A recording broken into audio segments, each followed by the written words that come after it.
اللهم صل وسلم وبارك على سيدنا محمد. اخباركم يا حبايبي؟ معاكم منار، يا رب تكونوا بخير. النهارده عملنا الغريبه بطلب من حبايبي، طبعا عملنا مقادير الكيلو ونص. طبعا كنت عاملاها قبل كده الكيلو، مقادير الكيلو، لان احنا طبعا كلنا عندنا حبايبنا بنديلهم بنهديهم بيهم وكده. فطبعا مقادير الكيلو ونص يا حبايبي هتمشي على نفس الخطوات، وتخلي بالكم من الملحوظات اللي انا قلتها في الفيديو. ودي اشكال الغريبه، شايفين الجمال، شايفين الحلاوه، اشكال براحتك بقى، بدعي انت براحتك في بيتك.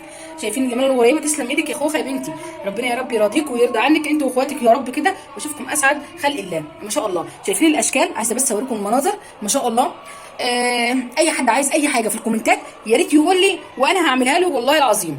ما تنسوش بقى تعملوا لايك وشير وسبسكرايب وتفعلوا زر الجرس كده عشان يوصل لكم كل جديد من منار. ويلا بينا نشوف الغريبه الجميله القمر دي اتعملت ازاي. يلا يا حبايبي، شوفوا يا حبايبي، معانا مقادير الكيلو دقيق. مقادير الكيلو دقيق للغريبه: كيلو دقيق عليه نص كيلو سمنه، عليه 3 كوبايات ونص سكر بودره، ومعلقه فانيليا.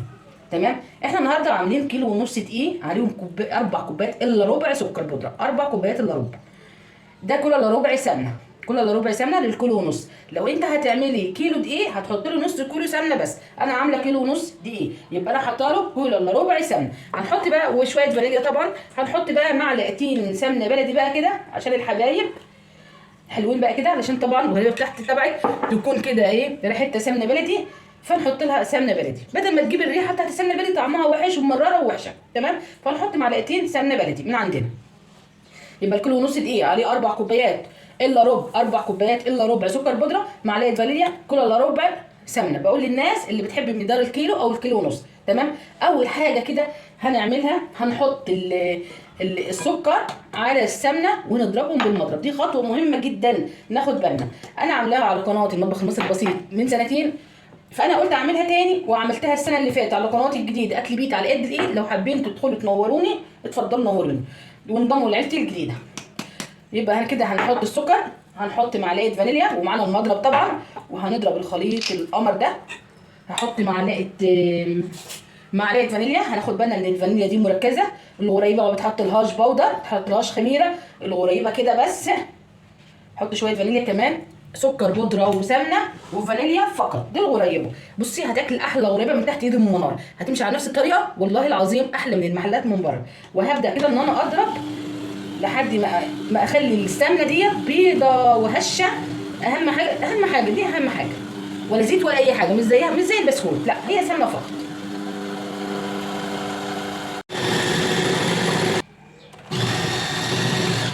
يبقى انا عايزه اوصل للقوام ده في السمنه.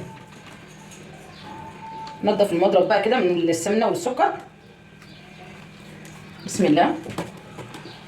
القوام ده حبايبي، شايفين القوام ده؟ عايزينها لدرجه البويات دي اهم خطوه. تمام. مفيش سوائل بتتحط للغريبه، ناخد بالنا مفيش سوائل خالص، هي بس السمنه والسكر والفانيليا فقط. الدقيق طبعا هتكون النخله كويس، وهنبدا بقى نضيف عليه عشان طبعا ده كل الا ربع سمنه والسكر. فطبعا البوله دي مش هتاخد الدقيق طبعا، فنجيب بقى ايه، بوله كبيره كده او كروانه كبيره، ونبدا ايه، ناخد كل سمنه ونلم بقى، نشرب الدقيق السمنه والسكر، نلفهم بقى لف كده ايه على طول، مفيش سوائل ولا اي حاجه. احنا هنحط ذره ملح، ذره ملح نسيت اقول لكم عليها، ذره ملح مش هتاثر، هي عشان تعادل الطعم لازم ضروري ذره الملح دي يا حبايبي، لازم. هنلف بقى الغريبه ديت كده لف ايه، شايفين؟ وهنعمل بقى اشكال جميله مع بعضنا. احنا بطلب من حبايبي ان انا اعمل غريبه بطريقه الكيلو ونص. طبعا انا عاملاها بالكيلو على القناه في المطبخ المصري بس زي ما قلت لكم، وعلى اكل بيت على قد الايد. هبدا كده ان انا اجمع العجينه مع بعضها.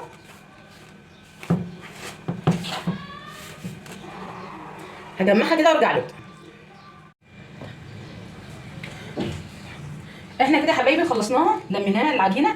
لو انت هتبقى في ملحوظه كده الاول كده، انا هقول ملحوظه بعد ما اخدت قطعه كده احط عليها شوكولاته. هنحط عليها معلقتين لان الشوكولاته ديت خام جدا. طبعا سلمى بتحط لي الكاكاو نطرت على اللي هي البيضه. لا حول ولا قوه الا بالله. هبدا كده ان انا ادوب فيها، اخليها تشرب كل الكاكاو، ولو احتاجت هنحطها. ما نقلقش خالص من العجن. العجن ده بنقوله لا للبسكوت وللكحك لمي بس، انما الغريبه كلها سمنه وسكر ما فيهاش سوائل. احنا كده خلصنا اللي بالشوكولاته. طبعا ما نزودش سمنه لان البوله كان مكانها سمنه حاجه بسيطه، فنعمل حسابنا. طبعا كده معانا اللي بالفانيليا، معانا كده تزيينات سوداني، شوكولاتات كده كريسب حلوه صغننه كده. عندك بقى من الرصاصي الفضي ومن الذهبي، انت حطي بقى براحتك لان انا ما عنديش الا كده، وما عندكيش هتعمليها عادي خالص. هبدا كده ان انا اخد، ما نكبرش العجينه، لا ما نكبرش العجينه، وهنبدا بقى كده بس كده حاجه بسيطه ونزينها كده، لان احنا مش عايزين نفردها، لان هي في الفرن بتتفرد، في الفرن بتفرش حاجه بسيطه، بتزيد حاجه بسيطه. تمام. هنحطها بقى في الصينيه مثلا. هنحط سوداني، مش هنعمل اي حاجه فيها، هنحط واحده سودانيه كده او فستق، اللي عندك اي مكسرات هتعملي بيها كده، بس ما تضغطيش عليها. اهم حاجه الغريبه مش بنضغط عليها حبايبي. مثلا الشكل ده،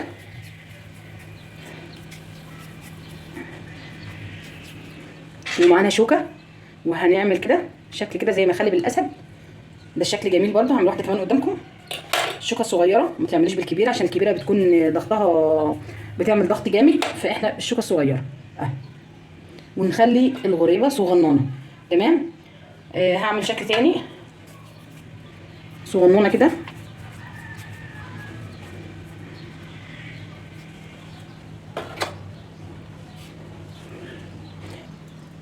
برضو الشكل الطويل ده، وناخدها برضو كده شكلها جميل.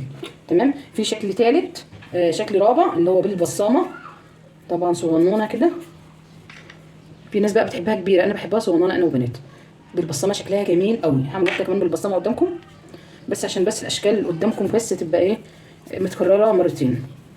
بصوا العجينه ما شاء الله جميله جدا، شايفين الجمال ما شاء الله. في شكل كده اخير، يعني مثلا كده، ونرفعها كده ونعملها كده. ده الشكل ده، حابين تعملوه اعملوه. احنا كده عملنا الاشكال قدامكم، هنقعد بقى مع نفسنا نعمل بقى بقيه الكميه اللي معانا، وبالشوكولاته برده نفس الاشكال، ونرجع لكم تاني. حبايبي رفعنا الشبكه بتاعت الفرن كده في النص كده، وهنبدا وحطينا الصواني، وطبعا نار عاديه خالص، وساعه ما تاخد لون مشمشي كده من تحت على طول نطلع الصواني ونحط غيرها. نرجع لكم ان شاء الله بعد ما نخلص الكميه اللي معانا خبيث. وكده يا حبايبي اشكال غريبه، وطبعا نوريكم الاشكال الثانيه. طبعا احنا عملنا بالسوداني على شكل البويض ده، شكله جميل لسه هيختلف في الفرن كمان. وطبعا في صينيتين خلود مطلعهم من الفرن هتوريهم لكم دلوقتي. والاشكال اللي انت بتحبيها اعمليها. اهم حاجه لما تطلعها من الفرن هيكون لونها مشمشي فاتح، ما تغمقوهاش، ما تقلقوش خالص. لو لقيتوه ان هو لسه طري، ساعه ما يطلع ويشم الهواء هينشف معانا، مش هيكون طري خالص. هو بس طول ما هو في السخونيه بيكون طري. تمام. خلود دلوقتي هتوريكم واحده من اللي هي مطلعاها من الفرن ان شاء الله. ربنا يبارك لها يا رب وينجحها، واشوفها كده اسعد ما خلق الله يا اخواتها يا رب كده ان شاء الله. كل سنه وانتم طيبين يا حبايبي. هتوريكم دلوقتي الغريبه اللي هي مطلعاها.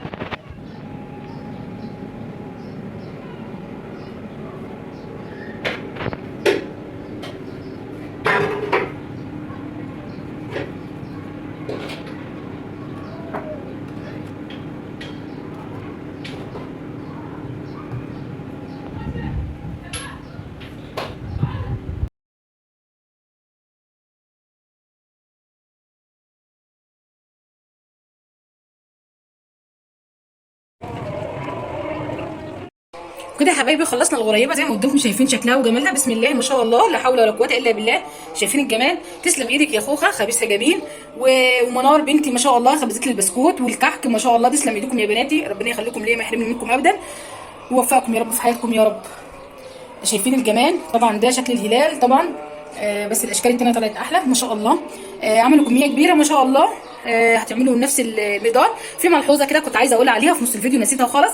لو انت هتعملي دقيق قمح، دقيق من بتاع القمح اللي انت بتعمليه في البيت، هتزودي 8 كيلو سمنه، 8 كيلو سمنه على نص كيلو سمنه، والكيلو دقيق يبقى كيلو دقيق على نص كيلو تمن، نص كيلو سمنه و8 كيلو كمان، او 4 معالق سمنه، علشان دقيق القمح بياخد سمنه كتير شويه. لو دقيق فاخر هتبقى مقداره نص كيلو نص كيلو سمنه على الكيلو الدقيق الفاخر، لان الدقيق ده بيفرق كتير. ولو حسيت ان هي لينه معاكي جربوا واحده، اذا هي فرشت معاكي يبقى هي محتاجه شويه دقيق، هتزودي شويه دقيق صغيره. اذا هي طلعت ناشفه معاكي العجينه وبتفتح معاكي يبقى انت هتحطي معلقتين سمنه او معلقه سمنه، هتاخدي شويه عجينه تضربيهم بالمضرب مع شويه السمنه. تحطي السمنه على طول لا، تاخدي شويه عجينه اللي انت لفتيها بيها لفها بالسمنه وتضربيها بالمعلقتين السمنه اللي انت في مكان البوله اللي انت ضاربه فيها. تمام. لو طلعت ناشفه معاكي يعني في نعالج كده ونعالج كده. تمام يا حبايبي، قلت لكم الملحوظات وسهله وبسيطه وهتمشي على نفس المقادير والمقادير المظبوطه بسم الله ما شاء الله. يا رب اكون ضفتكم فيديوهاتي، يا رب تكون فيديوهاتي بتعجبكم. ما تنسوش تعملوا لايك وشير وسبسكرايب وتفعلوا زر الجرس كده عشان يوصل لكم كل جديد من منار. والسلام عليكم ورحمه الله وبركاته.